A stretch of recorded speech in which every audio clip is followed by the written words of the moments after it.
ओम नमो नारायण महाराज जी, जय श्री कृष्ण, राधे राधे। हरिओम। ओम नमो नारायण स्वामी जी।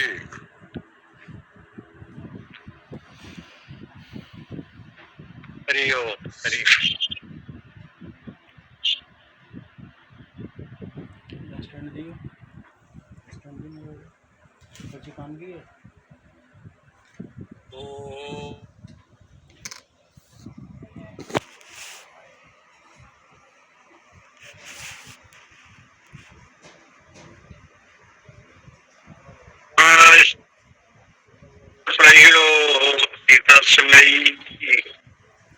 महादेव महात्म बुद्धि प्रकाशम मुमुक्षुर्वै शरणमहं प्रपद्ये।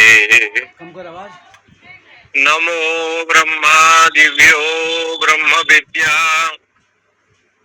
संप्रदाय कर्तेभ्यो वंश ऋषिभ्यो महद्भ्यो नमो गुरुभ्यः। सर्वोपप्लवरहित प्रज्ञानघनः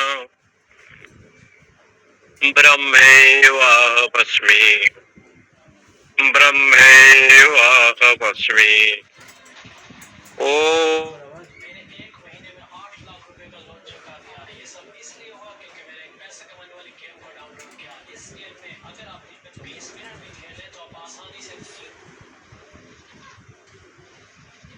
पठितमस्तु महाविद्विषावै। ओम शांति शांति शांति। शंकरं शंकराचार्यं केशवं बादरायण सूत्रभाष्य कृतो वंदे भगवन्तो न ईश्वरो गुरुरात्मेति मूर्तिभेद विभागिने व्योमवद्व्याप्तदेहाय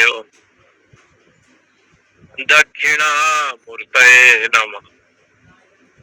ओम शांति शांति शांति।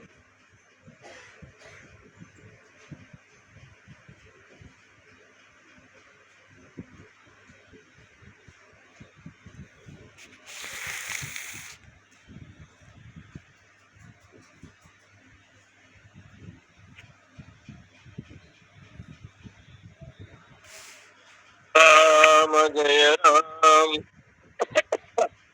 जय जय राम। श्री राम जय राम जय जय राम। श्री राम जय राम जय जय राम। श्री राम जय राम जय जय राम। श्री राम जय राम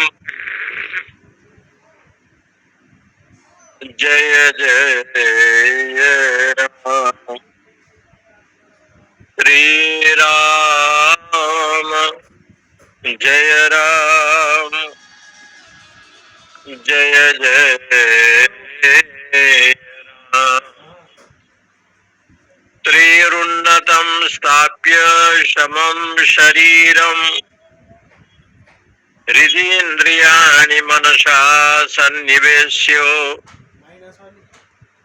ब्रह्मोडुपेन प्रतरेद विद्वान् श्रोतांसि सर्वाणि भयावहानि। यहाँ पर प्रकरण विषय ध्यान अवस्था का वर्णन है। किस प्रकार से लक्ष्य की प्राप्ति हो, उस लक्ष्य, संपूर्ण प्राणियों का जो लक्ष्य है वो एकमात्र बंधन की निवृत्ति और परमानंद प्राप्ति, बंधन की निवृत्ति होना चाहिए और परमानंद की प्राप्ति होना चाहिए।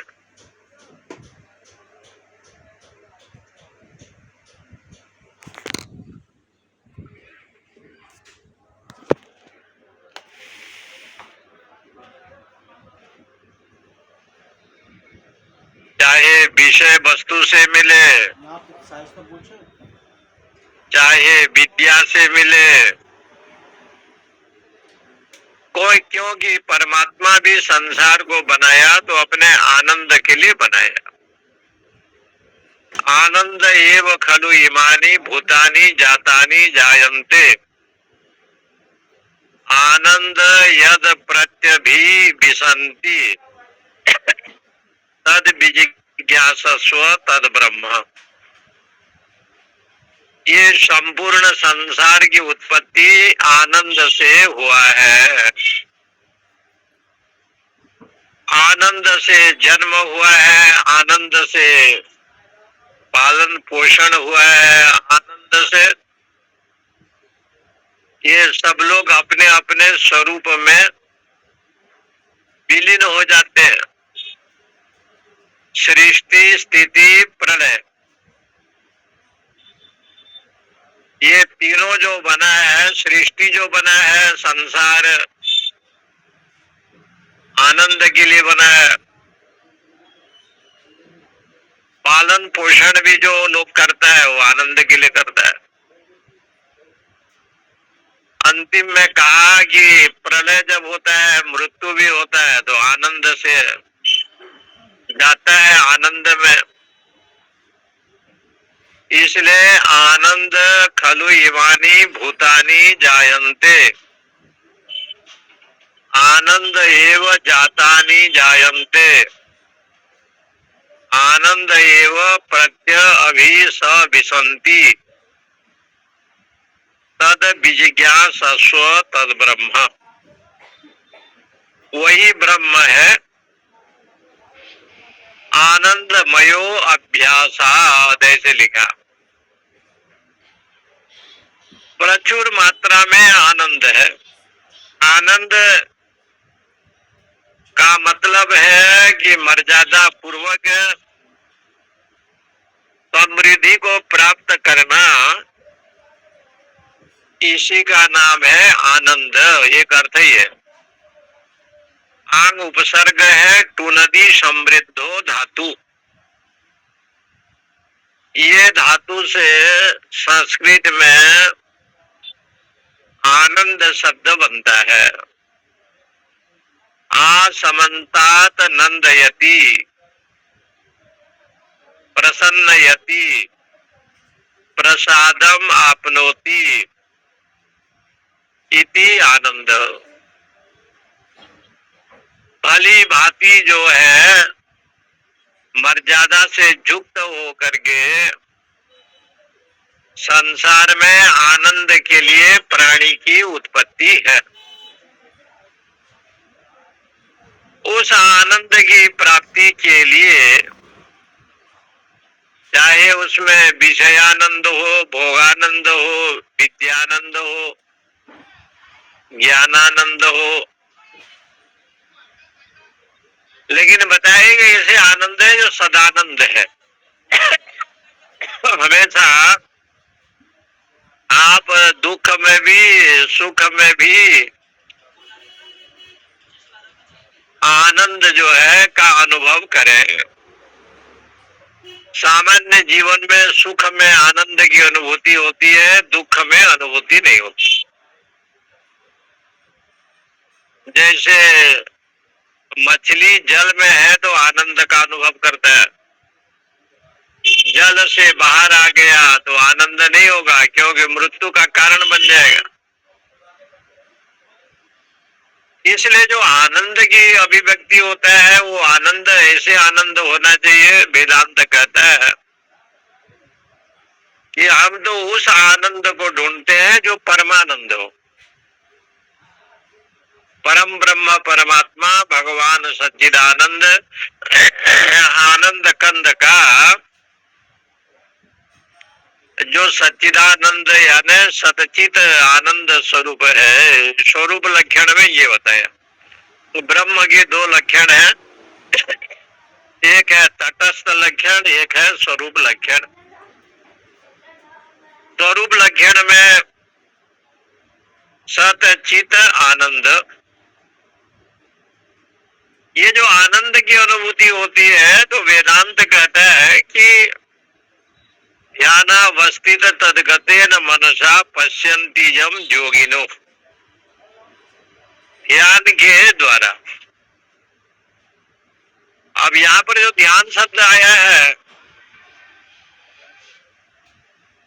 कि वो कहते हैं एकाग्रता को ध्यान का, तत्र एकाग्रता ध्यानम। एक तो एकाग्रता हो, दूसरे नंबर पर बताया निर्विषय भाव हो, तीसरे नंबर पर बताया निष्कामता हो, कोई कामना नहीं हो।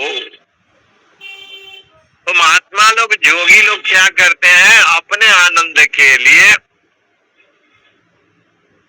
भगवान की कथा सुनते हैं, न कि भगवान के आनंद के लिए।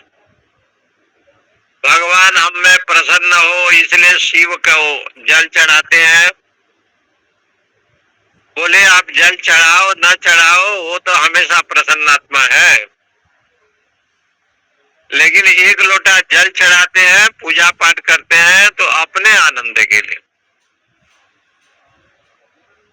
तो क्या ये आनंद क्या है? तो ऐसे आनंद है जो रस की अनुभूति करे, उसको कहते हैं एक रसानंद। एक रस का जो आनंद है। संसार बहिर्मुखी है, बहिर्मुखी जगत में भी भगवान की इस दिव्य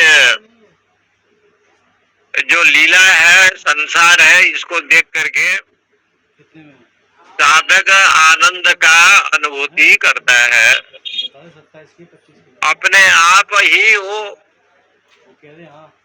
आनंद की अनुभूति करता है। इसका मतलब कि संसार में रहते हुए भी किसी का दोष नहीं देखता है, जहाँ भी जाता है अपने इष्ट देवता का दर्शन करता है।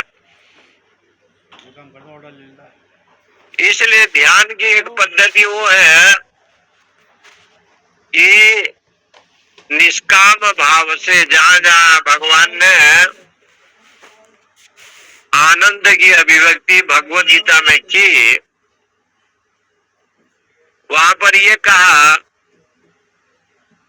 कि यदा सर्वे, इस समय साधक के मन में प्रजहाति यदा कामान सर्वान पार्थ मनोगतान, मनोगतान कामान सर्वान हे पार्थ प्रजहाति। मनोगत जो कामना, मन में इतना संकल्प है, इतना कामना है, मनोराज्य संबंधी जितने भी कामना है वो विक्षेप को जन्म देते हैं। और विक्षेप चित्त वृत्ति की चंचलता कामना के द्वारा ही होता है। इसलिए कहा कि यदा, जिस काल में साधक ध्यान अवस्था में एकाग्र चित्त हो जाता है, मनोगतान कामान, मन में कामना, सुखम में भूयात, सुख हो, ये कामना है। और पुराण में जाएंगे, धर्म ग्रंथों में जाएंगे तो सुख कहाँ से आएगा? धर्म से आएगा। धर्मेण पापम अनुबदति, धर्म से ही पाप का नाश होता है। और जब पुण्य का उदय होगा तो सुख की प्राप्ति होगा। इसलिए उसने कहा कि पुण्य की इच्छा तो करता है व्यक्ति, मनुष्य। अष्टावक्र गीता में कहा गया कि पुण्य की इच्छा तो करता है लेकिन पुण्य कर्म नहीं करता, इसलिए उसको सुख की आनंद अनुभूति नहीं होता। उस आनंद की अभिव्यक्ति के लिए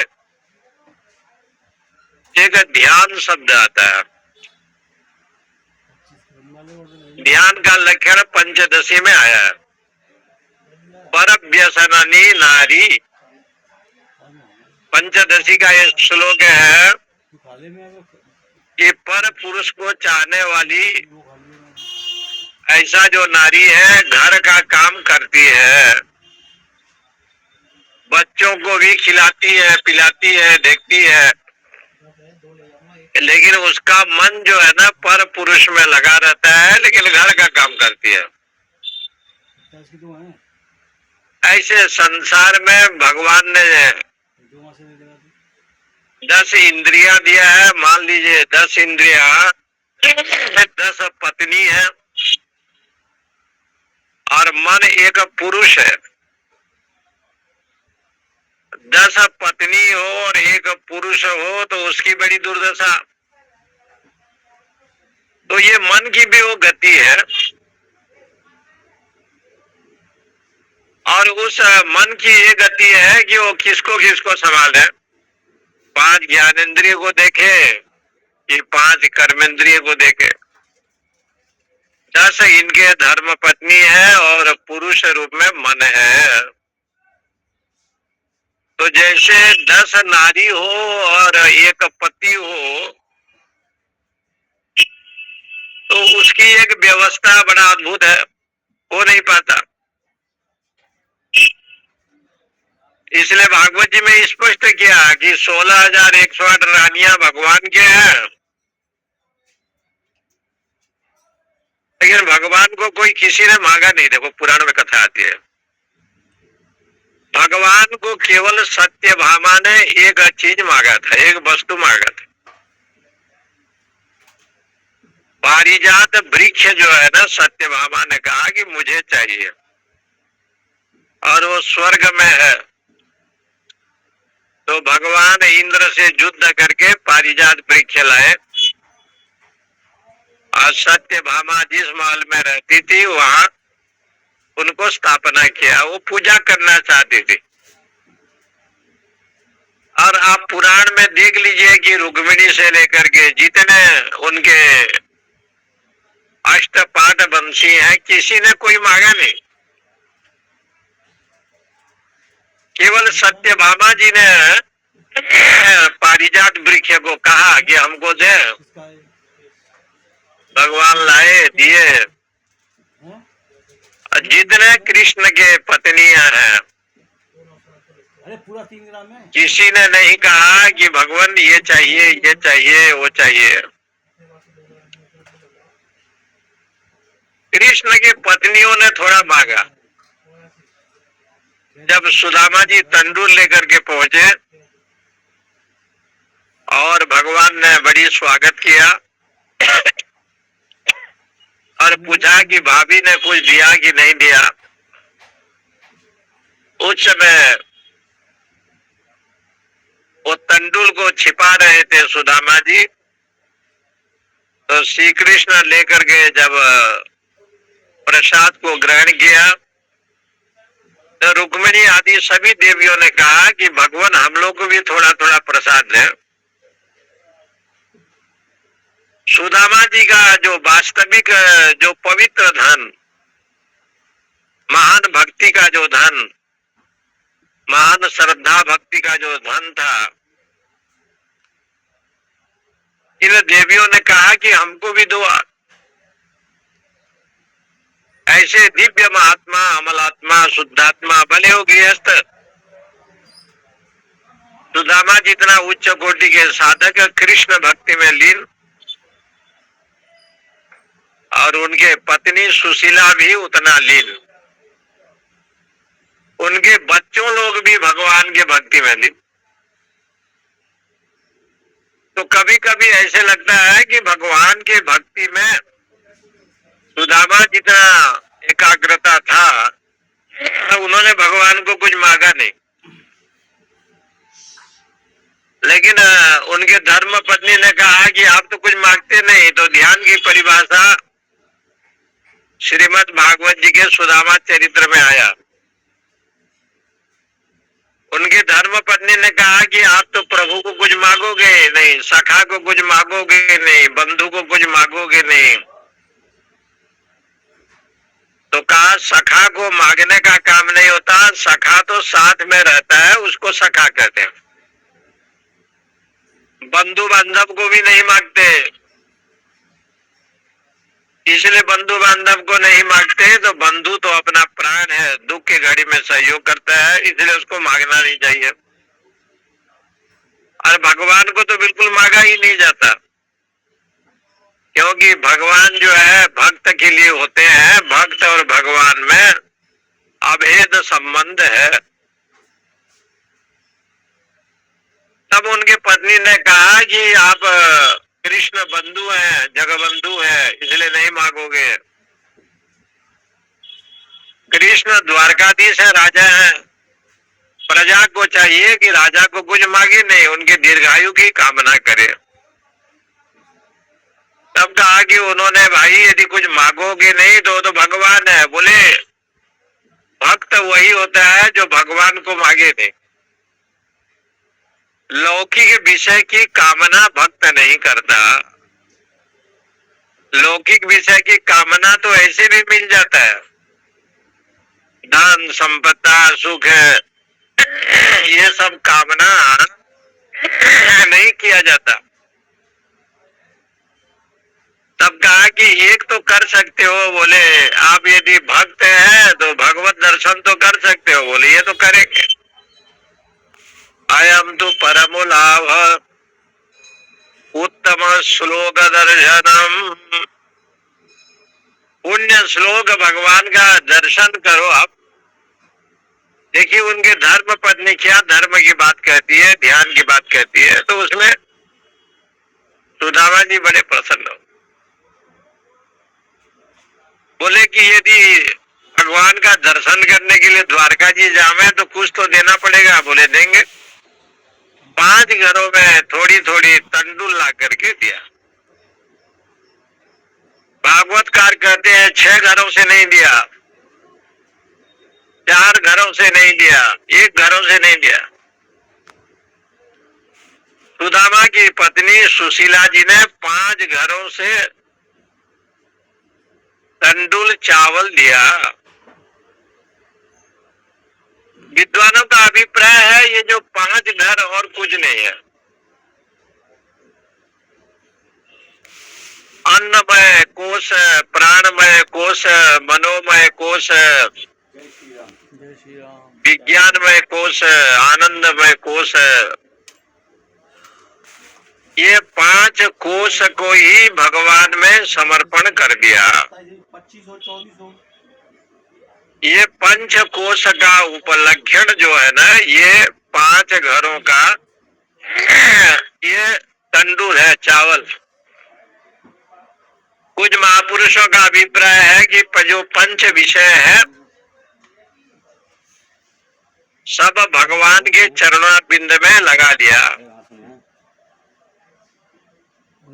और इस पंच जो तंडुल था घरों का, उसको लेकर के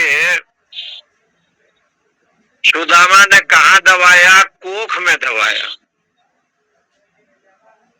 जो उसने गुठली बांध रखा था ना, अपने कोख में छिपा लिया। मान लो सुदामा जी ये कह रहे हैं कि ये जितने पंच विषय, पंच कोश ऐसे है कि ये कोख में ही छिपाया जाता है। ये तो भगवान के चरणारविंद में जिनका मन है, ये तो अपने आप बस हो जाते हैं, अपने आप अधीन कर लेता है। इसलिए गुप्त रूप से छिपाया। 5 घरों से लेकर के गए। तो कुछ महापुरुषों का कहना है कि प्राण अपान समान उदान व्यान ये जो पंच महाभूत का जो शरीर है, ये एक एक घर से जैसे तंडुल लाया था, ऐसे ये ब्रह्मा जी ने शरीर को निर्माण किया। तो मान लें ये देहाध्यास को ही समर्पित कर दिया। और देहाध्यास का जब अभाव हो गया तो लक्ष्मी भी आ गई। रुक्मिणी बोले आपको क्या चाहिए? बोले कुछ नहीं, क्योंकि उसको लक्ष्मी भी नहीं चाहिए। रिद्धि सिद्धि के दाता सत्यभामा आ गए, उसको कुछ नहीं चाहिए। अष्टपाठ वंशी भी आ गए, कृष्ण भी आ गए, बोले हमको कुछ नहीं चाहिए। क्योंकि जिसके पास अविद्या का निवृत्ति हो गया उसको चाहिए क्या? कुछ नहीं चाहिए। ऐसा साधक जब जीवन में हो जाता है तो भगवत गीता वाले कहते हैं कि प्रजहाति यदा कामान सर्वान। जिस समय सारा कामना का अभाव हो जाता है साधक के मन में, कामना का अभाव कब होगा? तो कहा वो परमानंद की प्राप्ति करना चाहता है। एक आनंद तो उसके है ही, आप निरोग है तो आनंद में है, आप परिवार आपके सुख है तो बड़े आनंद में है, भोजन करने के बाद पेट में भोजन पच जाए, गैस न बने तो बड़े आनंद में है, गृहस्थ एक कन्या दान करता है तो बड़ा आनंद में है, गुरु उत्तम शिष्य को प्राप्त करता है तो बड़े आनंद में है। सबका भगवान कैसे आनंद में है? तो कल का ही प्रसंग था, अमृतस्य पुत्रा। ये अमृत के संतान है सारा विश्व। भगवान कब प्रसन्न होते हैं? जब वो अमृतत्व की प्राप्ति की ओर जाता है। इसलिए इस शब्द को लेकर के ये श्रुति वाक्य कहते हैं कि त्रिउन्नतम स्थाप्यो, शीर ग्रीवा और वक्षस्थल को समान रूप से रखे, ऊंचा रखे, हृदय इंद्रियाणि मनसा सन्निवेश्यो, और अपने इंद्रियों को एकाग्र करे, मन से एकाग्र करे, माने लक्ष्य प्राप्ति की ओर जावे। ब्रह्म उडुपेन, इसलिए जो ब्रह्म परमात्मा है उडुपेन, उडुप कहते हैं नौका, ओंकार का उच्चारण करते हुए ओंकार नौका के द्वारा विद्वान प्रतरेत, विद्वान जो है ओंकार का उच्चारण करे और भव संसार जो जल है स्रोतांशी सर्वाणी भयावहानी, ये जो जल है संसार है इसको पार कर लेता है। जल को प्राप्त करना है, पार करना है तो बिना नौका के संभव नहीं है। इसलिए यहाँ ओंकार एक नौका है या गुरु मंत्र एक नौका है, दोनों। गुरु भगवान ने जो मंत्र दिया है वो भी एक नौका है और प्रणव भी ओम ये नौका है। इस प्रकार से प्राणायामम ततो गार्गी जीतासन गतोभ्यसेत मृदवासते कुशासनस्य गातिर्ज्या जिनमेव चो। यहाँ पर अपने आसन को शुद्ध करते हुए अभ्यास करे, शंकर भगवान की जय हो। और धीरे धीरे प्राणायाम भी करे, ऐसे लिखा है। रेचक, पूरक, कुंभक ये प्राणायाम करे और आसन पर बैठ करके जितासन गतो अभ्यसेतो, 27 से कम नहीं, 27 की है। वो अपने आसन को जीते, माने आसन को जीतने का मतलब आप पद्मासन में 28, 28 अथवा सुखासन में 28 1 घंटा बैठ सकते हैं। बैठेगा। तो लोग ज्यादा मोटे हो गए तो पद्मासन में नहीं बैठते हैं। तब भी पतंजलि ऋषि ने कहा कि सुखासन में बैठो, सुख पूर्वक बैठो। तो कहा सुख पूर्वक भी तो बैठना बड़ा मुश्किल है, आधा घंटा 1 घंटा भी सत्संग श्रवण नहीं कर सकते। इतना बड़ा कुंभ मेला लगा था यहाँ अभी प्रयागराज में, जिंदाबाद करोड़ों अरबों के जिंदाबाद, लोग जाओ, थे। जाओ, और कहाँ हो जाओ। और स्वामी अवधेशानंद जी महाराज जी की पंडाल में मैं भी था। मैं अपने गोविंद मठ के पंडाल में नहीं रहा। क्या कर रहे हो वहाँ पे? स्वामी जी की बड़ी कर रहे हो अपना? प्रेम और भाव है हमारे प्रति, तो उनके यहाँ रह गया। इनके पास आए हो छोटू छोटू। लेकिन पूरा कुंभ मेला में घुमा तो 2 जगह पर वेदांत की चर्चा थी, 2-3 जगह पर। एक जोशी में कैलाश आश्रम में उपनिषद इत्यादि का पठन पाठन चल रहा था।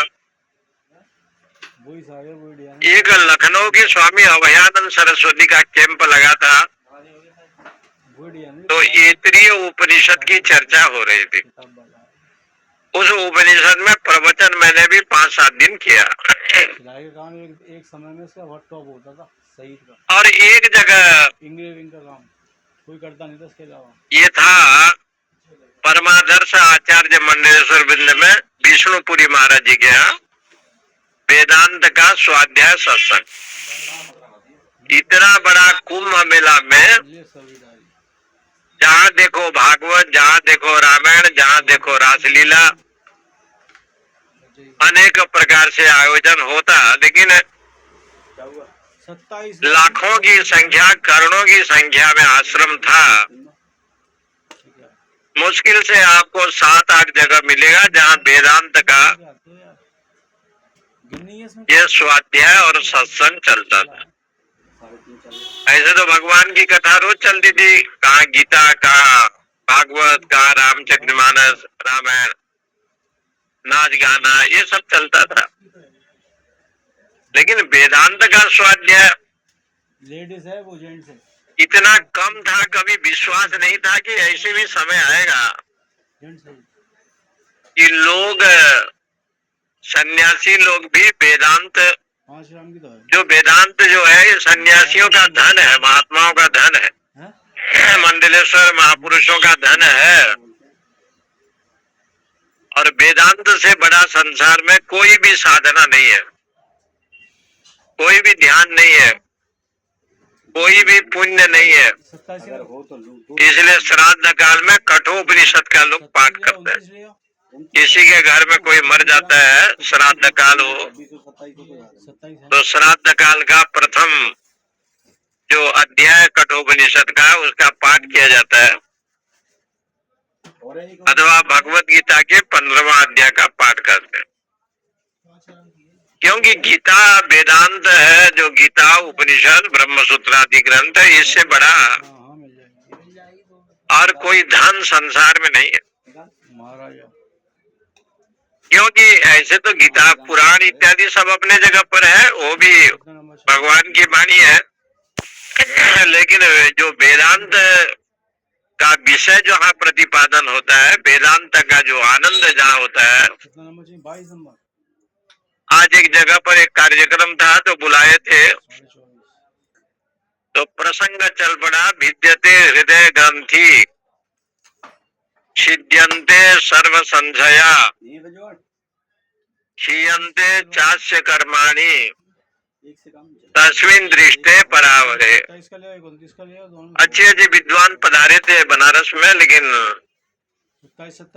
उसमें कुछ 10-12 मिनट में भी बोला तो, और सब विद्वानों ने अच्छा कहा। तो एक विद्वान ने कहा कि भाई हृदय में जो गांठ है वो तो दिखाई नहीं पड़ता है, जो गांठ है दिखाई पड़ता है उसका तो ऑपरेशन करेगा डॉक्टर, और जो दिखाई नहीं पड़ता वो ऐसे गांठ का कहाँ ऑपरेशन होगा। तो कहा कि भाई जो दृश्य पदार्थ है वो संसार है, जगत है, दृष्टा देखता है उसको।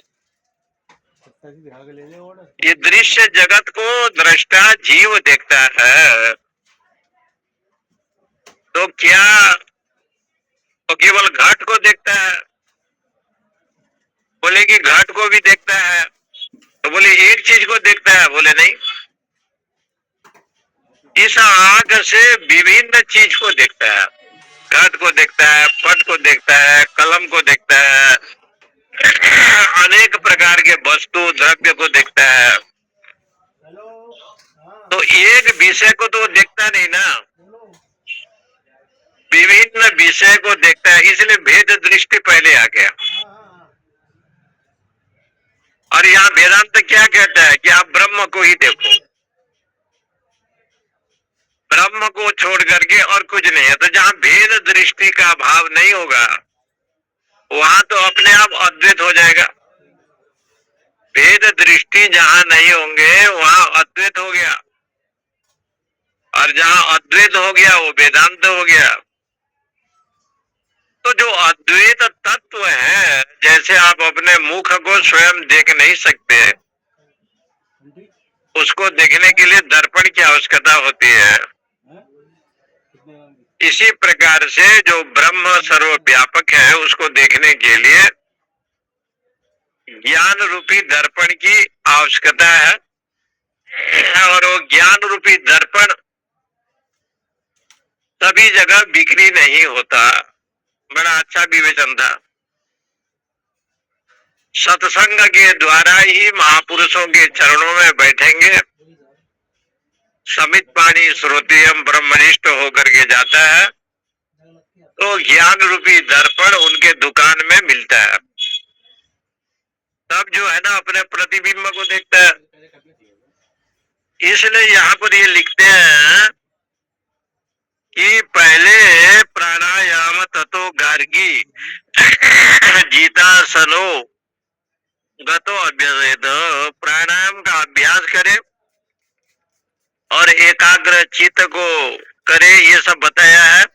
गणेश भगवान की पूजा करे, नैवेद्य हाथ में रखे और नासाग्रे ससभम द्विजम वृद्वीजम चंद्रातम वितानितम, नासिका पर जो है ना अपने दृष्टि रखे, ध्यान करे।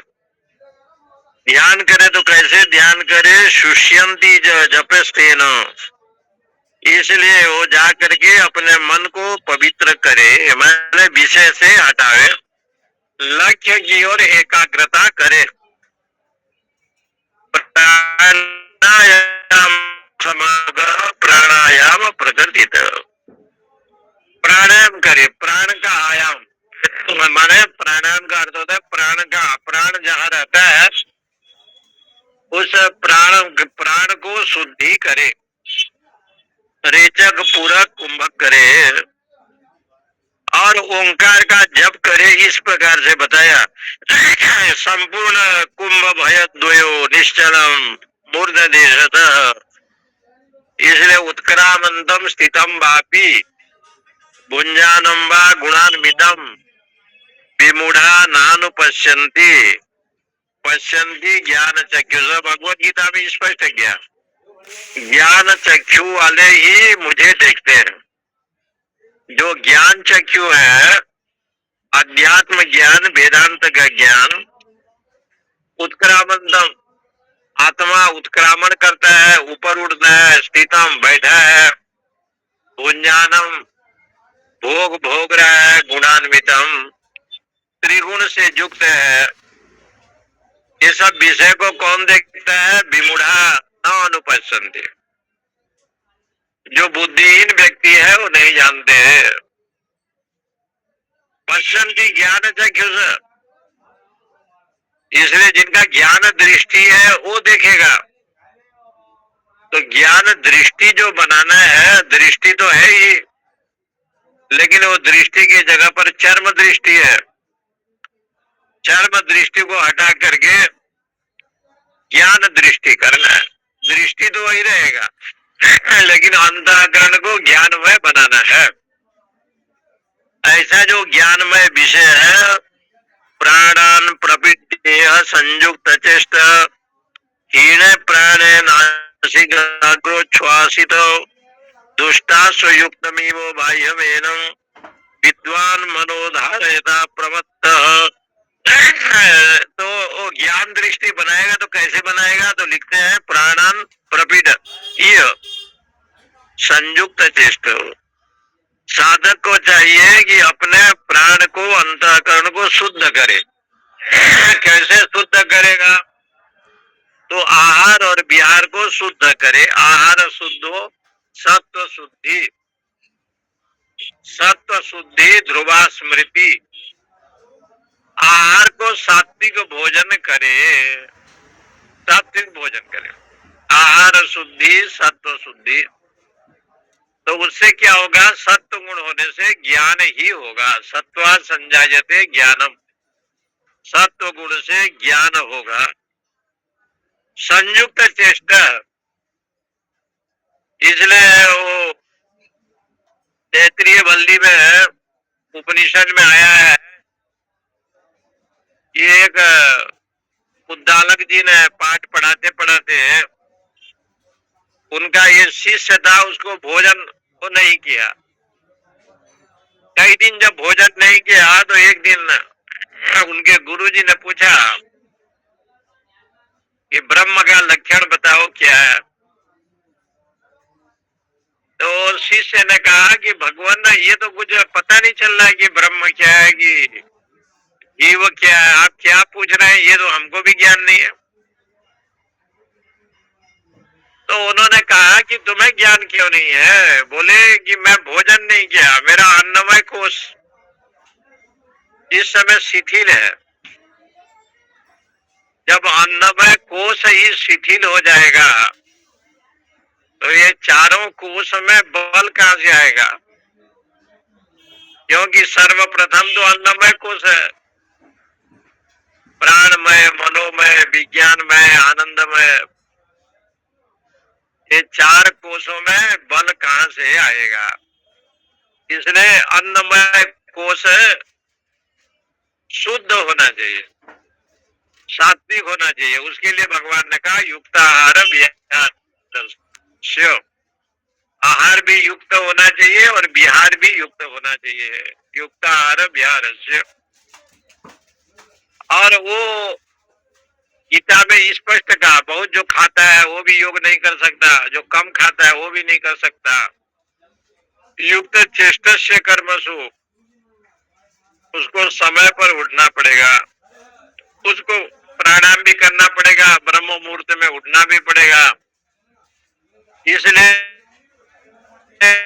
युक्त आहार विहार से युक्त चेष्टस्य कर्मसु युक्ता स्वप्नावबोधस्य, ठीक प्रकार से सोए भी, नहीं तो योगो भवति दुःखः। ये योग कभी रोग का कारण बन जाता, दुख देने वाला हो जाता है।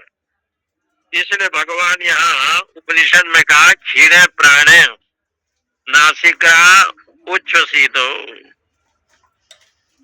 धीरे धीरे जो है प्राण शक्ति को धारण करे और नासिका के अग्र में अपने मन को लगाए।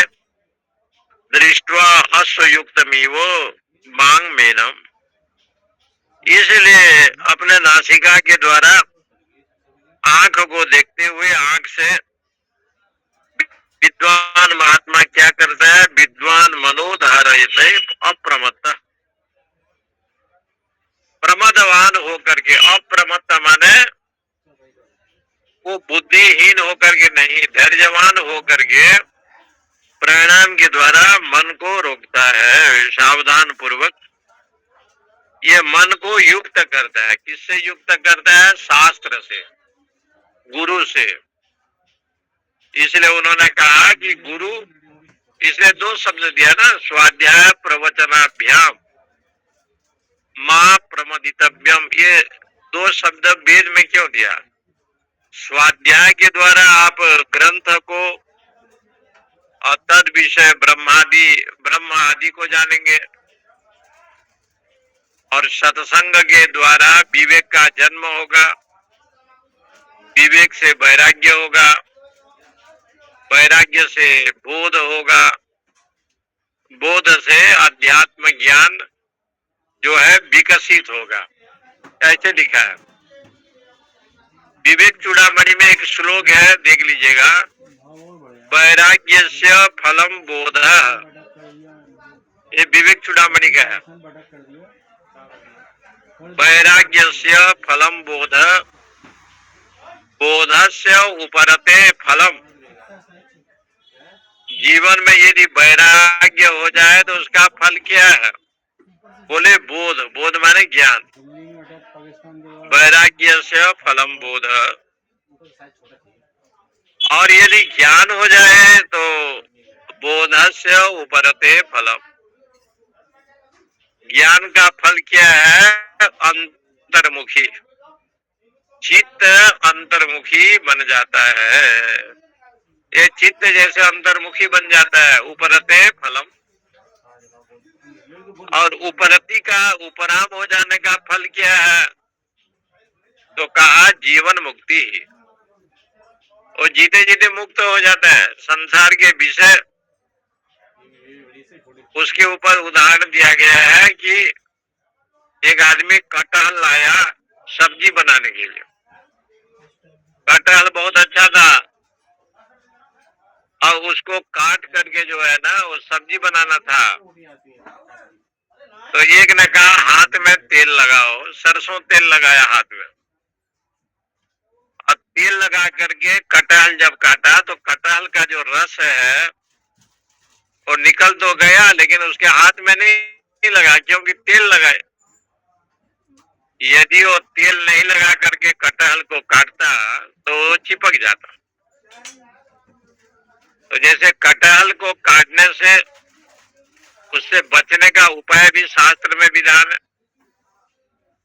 ऐसे संसार यदि भगवान ने अविद्या दिया, अज्ञान दिया, काम दिया, क्रोध दिया, लोभ दिया, मोह दिया, तो उसने उसके बचने के लिए भी तो उपाय ग्रंथों में है। यदि ग्रंथों में आसुरी संपत्ति का वर्णन है तो देवी संपत्ति का वर्णन है। लेकिन आसुरी संपत्ति और देवी संपत्ति दोनों संपत्ति किसके ऊपर है? कछुआ के ऊपर। समुद्र मंथन में जो कछुआ है कमठ रूप भगवान का, वो बलि आदि असुर भी उसमें आश्रय में है और देवता लोग भी हैं। देवासुर संपत्ति दोनों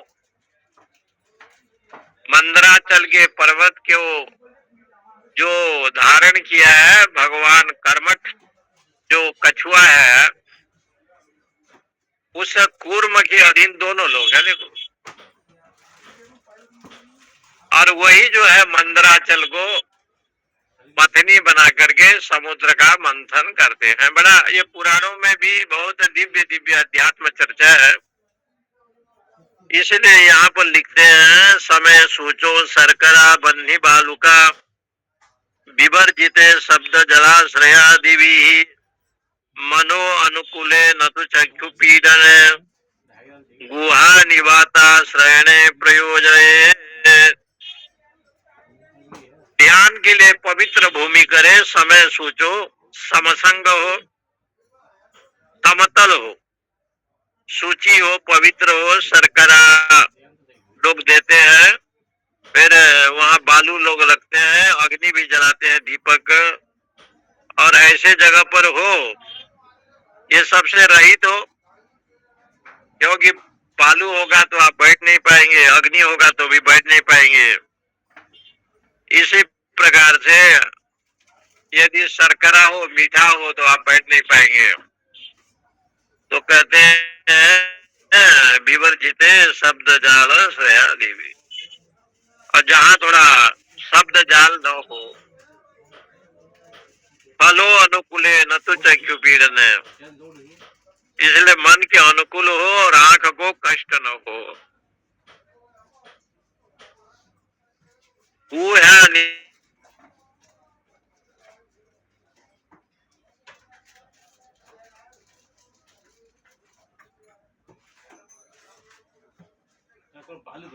प्रयोजित।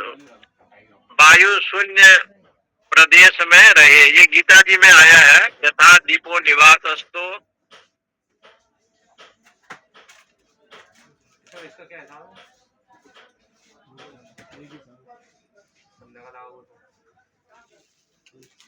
और ये अंगूठी दिखाई उसमें से 3-3 ग्राम की 3.5 ग्राम मिल जाए। 22 महासनम आत्मनः नात्युश्रितम नाति नीचम शैलाजीन कुशोत्तरम।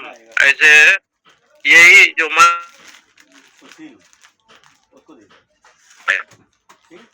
कि पवित्र भूमि हो, आश्रम जैसे बिठाएंगे शुद्ध हो, समतल हो, ऊपर नीचे वाला न हो, वायु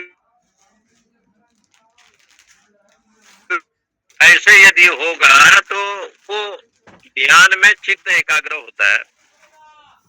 निहार धूमार का नील नलानम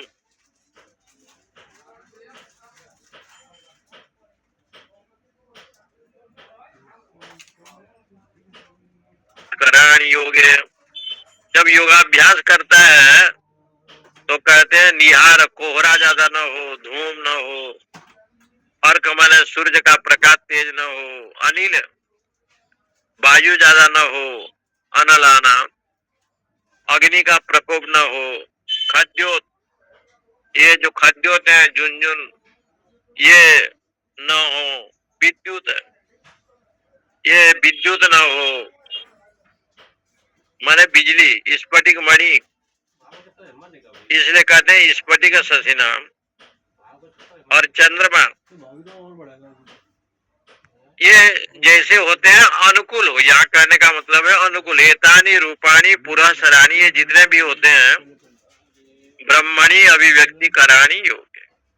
योग करने वाले साधक के लिए ये सब ब्रह्म की अभिव्यक्ति करने वाले होते हैं, माने सहायक होते हैं। ऐसे वातावरण में रहे कि जो ब्रह्म की अभिव्यक्ति हो। मान लीजिए थोड़ा कोहरा भी है, धूप भी है, निहार धूप अर्का सूर्य भगवान का प्रकाश भी है, वायु अग्नि ये सब है, खद्योत ऐसे बताया गया। तो लोग ध्यान करते हैं, ध्यान अवस्था में रहते हैं। भरूच में गुजरात में एक आश्रम है, हंसदेव बाबा आश्रम, बहुत पहले की बात है। वहां लोग ध्यान करता है तो 6-6 महीना, एक महीना का ध्यान कराते हैं लोग। तो कमरा बना रखा है, कमरे के अंदर सब व्यवस्था है नहाने धोने का। बाहर से उन लोगों को जो है ना दोनों टाइम का भोजन मिलता है, चाय पानी तो नहीं मिलता, सिर्फ भोजन देते हैं दोनों टाइम। और ओंकार का जप करते हैं और ध्यान करते हैं। उसमें उनको योगासन प्राणायाम ये सब सिखाया जाता है। और ध्यान के जो अवस्था है, गीता जी के 6वां अध्याय ध्यान योग, जहां भी ध्यान कराते हैं ना वो सब सिखाते हैं। आप हिमाचल के सिद्धवाणी में जाएंगे चिन्मय मिशन में, तो वहां भी ये परंपरा योगासन प्राणायाम करते हैं। और वहां पर वो ध्यान का विधि, गुरु मंत्र का, ओम का जप, लक्ष्य की जो ये परंपरा तो वैष्णवों में भी आजकल चला। वैष्णव लोग जब गुरु मंत्र देते हैं, आप रामानंदी हैं तो जय सिया राम, वल्लभाचार्य हैं तो जय राधे श्याम, शैव है तो जय शिव, माता जी के हैं तो जय भगवती माता। तो उनका जो गुण है, उनका जो लीला है या उनका नाम रूप है, उनका ध्यान करे, चित्त को एकाग्रता करे, ऐसे बताया गया। ध्यान करे, इसलिए ऐसे भी विषय आता है। और इसमें चर्चित रहे हमारे देश के महेश योगी जी। महेश योगी ये ध्यान विषय में, प्राणायाम इत्यादि में बहुत चर्चित रहे। इसका मतलब ये है कि ऐसे ध्यान लोग ब्रह्मणी अभिव्यक्ति करानी, ब्रह्म की अभिव्यक्ति हो तब तो ध्यान सार्थक है। और आंख बंद किया है तो कहा कि आंख भी बंद न करो, सने सने रूपर वेदो बुद्धिया धृति गृहीतया आत्मसस्त मन कृत्वा न किंचित अपि चिंतयेत। पृथ्वी अप तेजो अनिलखे समुत्थिते पंचात्मके योग गुणे प्रवृत्ते न तस्य रोगो न जरा न मृत्यु प्राप्तस्य योगाग्निमयम शरीरम।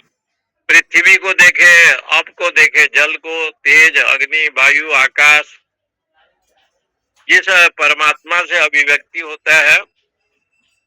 पंचात्म के ऐसे जो है ना, ये पंचभूत को देखे, पृथ्वी, जल, तेज, वायु, आकाश, इनके गुण का अनुभव करे।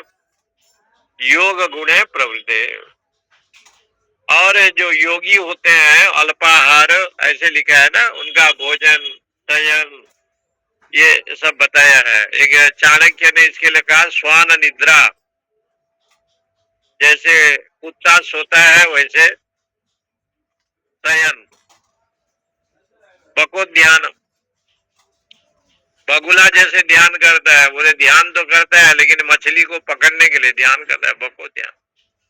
काक चेष्टा, जैसे कौवा जो है ना, एक उड़ता है, 1 मिनट में उड़ जाता है। बोले वो कैसे करता है, तो कहा उसके 2 आंख तो होते नहीं, कोई का 1 आंख होता है। एक आंख को बाएं कर देता है, एक को दाएं कर देता है, और जब थोड़ा भी संशय हो तो उड़ जाता है। स्वान निद्रा तथैव जो, ऐसे ये सब बताया है। न तस्य रोगो न जरा न मृत्यु, ऐसे योगी को न रोग होता है, न वृद्धावस्था में दुख होता है, न जरावस्था होता है।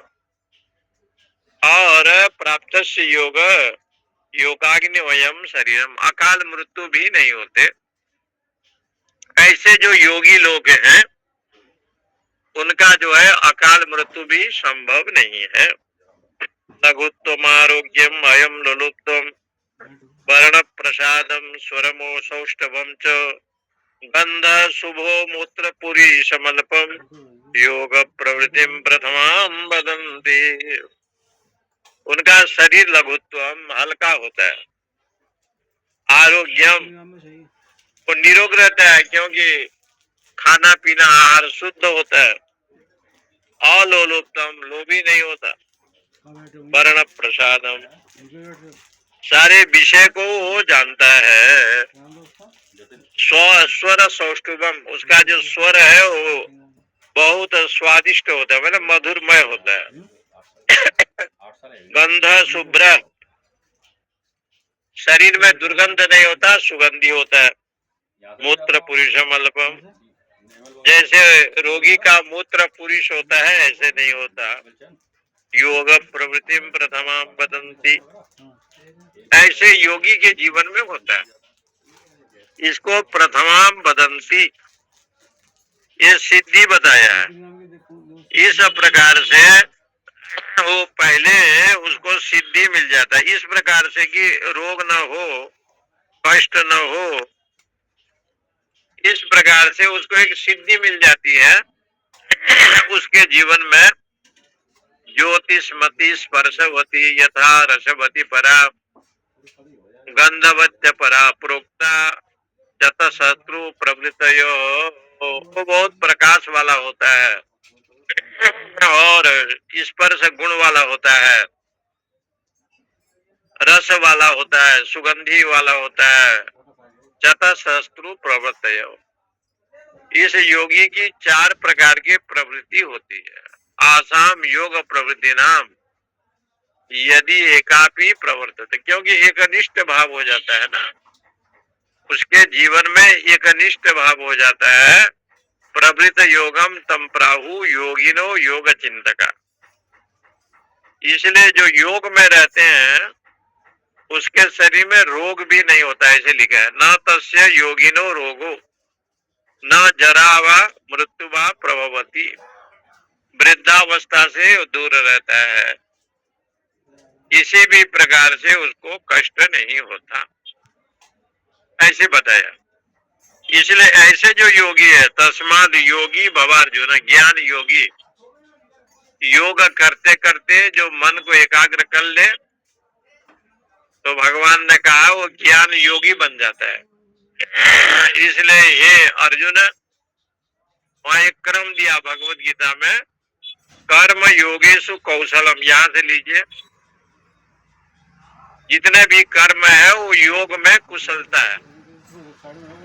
निष्काम कर्म जो है योग में, जीव ब्रह्म की एकत्व रूपी योग में वो साधन करते हैं, माने सहयोग करते हैं। कर्म योगेशु कौशलम से लेकर के गीता जी में भगवान ने ये सब धीरे धीरे समझाया, और समझा करके उन्होंने कहा कि ऐसे योगी है न तस्य यतन्तो योगिनस्य न, क्योंकि योगी लोग जो होते हैं वो नित्य निरंतर मेरा ध्यान करते हैं। तस्माद योगी भवार्जुन, 7वां अध्याय में शायद ये श्लोक है, तस्माद योगी भवार्जुन, आप योगी हो जाओ। योगी का मतलब ज्ञान योगी हो जाओ। कर्म करते करते तो कर्म योगी हुआ, और कर्म योगी के बाद निष्काम योगी हुआ, निष्काम कर्म योगी के बाद आप ज्ञान योगी बनो। तस्माद योगी, आप योगी का मतलब जीव ब्रह्म का एकत्व संपादन करो। तस्माद योगी भवार्जुन, इसलिए योगी की भी बड़ी महिमा गाई है इस पक्ष में भगवान ने इस प्रकार से वर्णन। ओम पूर्णमद पूर्णमिदम पूर्णात् पूर्णमुदच्यते पूर्णस्य पूर्णमादाय पूर्णमेवावशिष्यते। ओम शांति शांति शांति। हरि ओम हरि ओम। हरिओम स्वामी जी। जय जय। हरिओम स्वामी।